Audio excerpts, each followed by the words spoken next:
right, folks, welcome to Assorted Crackers. It is time for, you hear the ice jingling on the glass, it is time for another cocktail quickie, and today we're turning it over to Wilson to share one of his that he just got into. Wilson, what are we drinking? We are drinking the Boulevardier.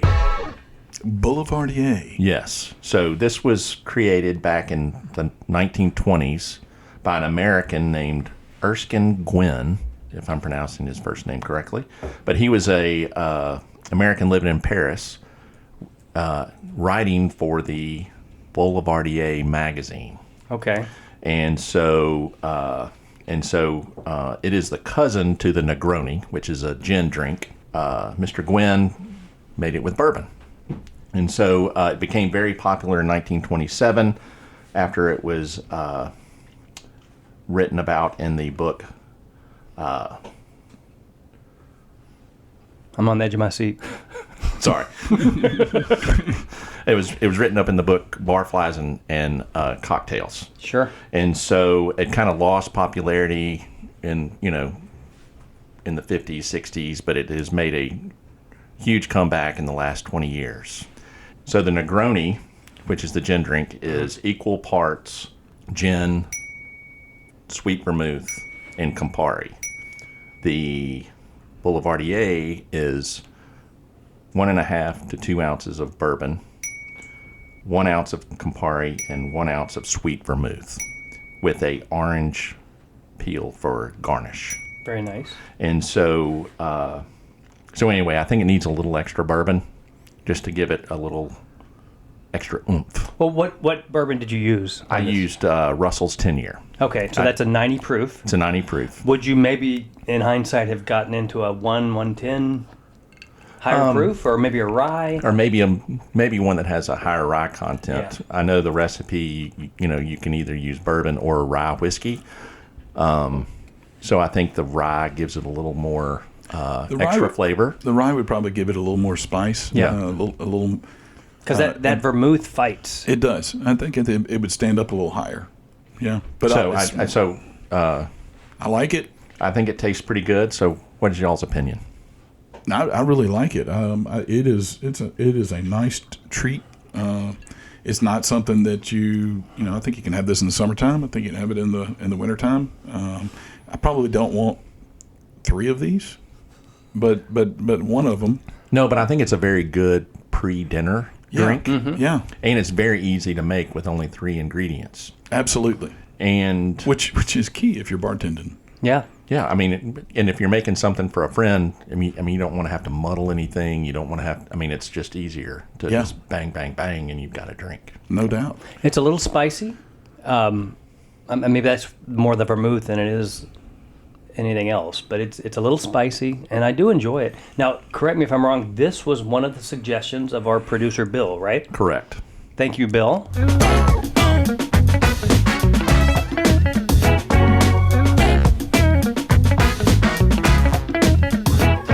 Wilson, normally part of the whole cocktail quickie thing is we throw out just a general thought starter, conversation starter question to discuss as we enjoy this cocktail. So, what do you got?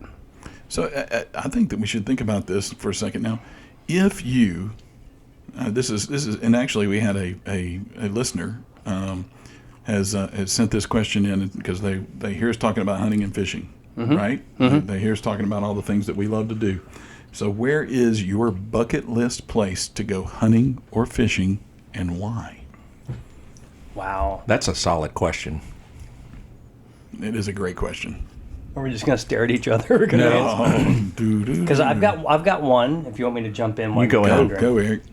So my father grew up in the Midwest, specifically in Iowa. And I'm a deer hunter. That's one of my biggest favorite thing to hunt. And while Kansas gets all of the appropriate love and attention for their giant deer, Kansas is great corn country. They grow big. They don't have trees. They just have corn. They just have corn. But Iowa is not all that different. And the deer there are amazing. And I just think from a nostalgic standpoint, it would mean a lot to me to be able to go back to Iowa and hunt in the area where my father grew up in western Iowa I mean, I know they've got tons of deer. In fact, I've got a cousin who guides up there. It would mean a lot to walk those same fields, and not only that, it would give me an opportunity to see some of the biggest deer that North America grows. That would be a dream. Okay, so what's it going to take to get that dream fulfilled? Time and money, like everything else. Well, you're running out of time. I know. So let's get it on. Okay, fine. I'm challenging you now. I love it.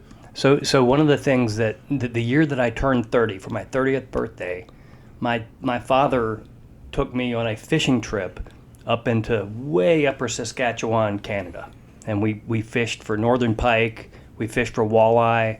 I mean, it was a birthday celebration, but it was mostly an opportunity for the two of us to come together as true adults and enjoy this time together. My son is 2 years away from turning 30. Maybe that's what I need to do. Put together a hunting trip to Iowa and drag him up there. Well, I will say it was fun when we took the boys down to Venice. Oh my gosh, that was fun. Went with redfish fishing. That was a blast. That was absolutely. And a I'd blast. never done that, and that was unbelievable. We stayed on a houseboat. There was nothing. Like, you were probably 50, 60 miles from the nearest town. If you needed groceries, sorry, like, you're out of luck. But this is where the mouth of the Mississippi River, the very same river that runs right by Memphis, opens up into the Gulf of Mexico. And there's so much fertile water coming out of the river and dumping into the river, to the ocean there, that it's just full of fish. I can't explain it. And we went down there and we fished 2 mornings, and caught all the fish we could handle. Both of us had full coolers coming home. So I think Brad Paisley has a song out there. And did you guys drink all the fish and catch all the beer? Our sons caught all the beer.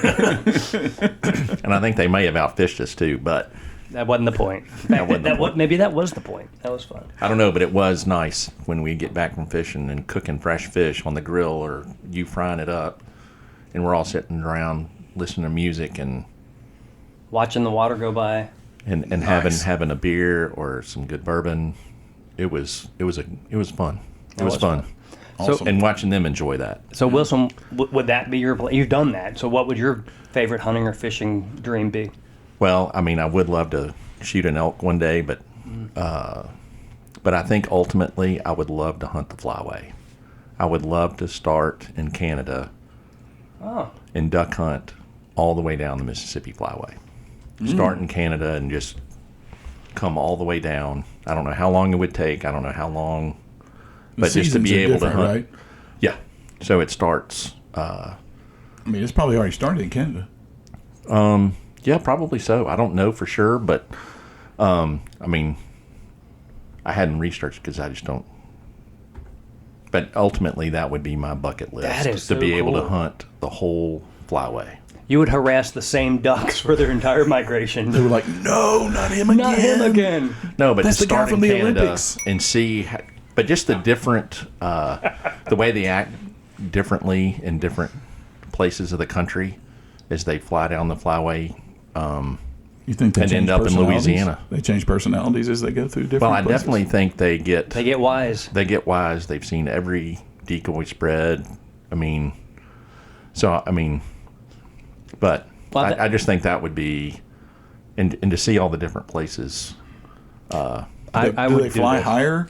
I wonder, or do they? I mean, when they get to you in Arkansas, they're done. They're not making it to Louisiana. They want to keep. They're chasing the warm water, or at least the And not warm air. frozen water. Yeah, what pushes them south is the frozen tundra up there. When it freezes over, it pushes them south, and they want to stay ahead of that Okay. because they need food, they need water, and if it's frozen, then they can't get what they need to survive. So they move on south. And Awesome. but I think hunting the flyway That's neat. would be I love it. pretty cool. Just So- because you get to experience different places, you get to experience different places to watch them and hunt them and learn. I work for a company that's based in Minneapolis, Minnesota, which is the top of the flyway. That's where they breed. That's where they nest during the. They during eat the summer. mosquitoes. They got plenty of mosquitoes. It's called the Prairie Pothole region. It's beautiful, actually. It's called that because it's where some of the original glaciers that formed our country have kind of dug ruts in the geography, and on those ruts are now ponds and lakes. Land of 10,000 lakes. That's what those lakes are all about. And so these ducks, when you go up there in the summertime, they're everywhere. It's fascinating. And then knowing that those same ducks are going to be in Arkansas come wintertime, it's just kind of it's amazing to understand that whole cycle and how they migrate, and ultimately what it's going to take to get them into your little hole so that you can shoot them and bring them home and eat them. They fly back. And then they fly back. Every time. They don't get shot at on the way back. Yeah. No. No. But I do once they've think- made it down south, they're okay. But I think, to hunt the marshes of Louisiana would be very cool.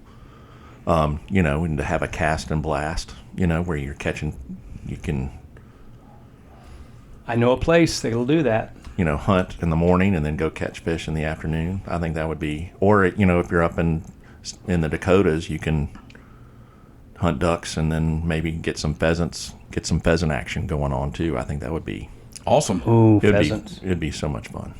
That sounds awesome. To me, that would be the That's cool. ultimate, I think.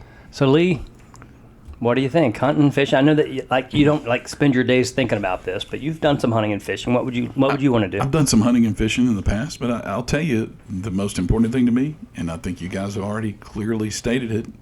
It's about the friends. It's about the memories. It's about the time that you do it together. So anywhere with you guys.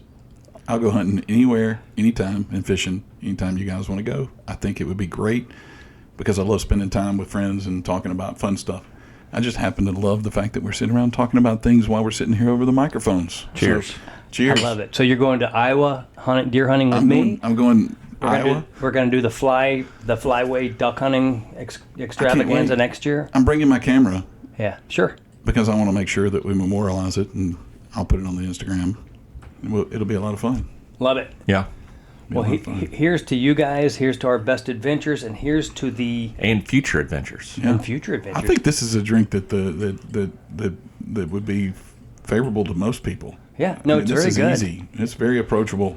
And I don't know about you, but the more we talk, the better it gets. The Boulevardier. The Boulevardier.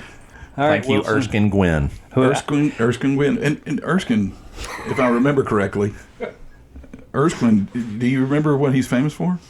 I've never trusted guys named Erskine, so Erskine, I mean, he was a socialite and the nephew of the railroad tycoon Alfred Vanderbilt. sure. Of course, that's why he was a expat living in Paris I mean, look, and drinking and having a good time, right? I mean, Making up drinks. they had the money. There you go. You can sit around and do that when you got plenty of dough, right? Me. All right, Wilson. Cocktail Quickie, bring us home. So, guys, thank you for today. I appreciate it. And all those listeners out there, please just always give us what your thoughts are. And don't go stale, and always be willing to try new flavors. Thank you. Reach out to us on the Assorted Crackers Instagram.